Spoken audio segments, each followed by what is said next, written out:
लाडक्या बहिणींना भाऊबीज मिळणार असं आश्वासन उपमुख्यमंत्री एकनाथ शिंदे यांनी दिले।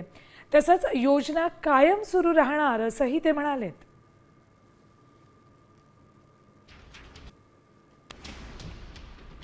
लाडक्या भावांना, लाडक्या ज्येष्ठांना, लाडक्या शेतकऱ्यांना सगळ्यांना शुभेच्छा। बळीराजाचं आलेलं संकट दूर हो।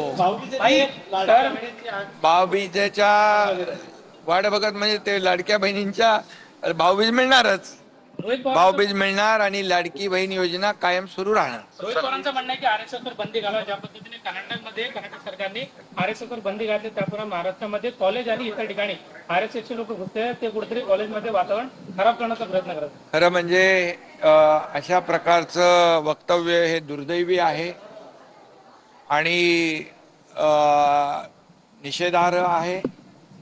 याची निंदा निषेध करावा तेवढा कमी आहे, कारण RSS राष्ट्रीय स्वयंसेवक संघ हा एक कडवट देशभक्त राष्ट्रभक्त ही संघटना आहे आणि कधी जेव्हा आपत्ती संकट येतं त्यावेळेस RSS ही संघटना धावून जाते आणि प्रखर राष्ट्रभक्त आणि देशभक्ती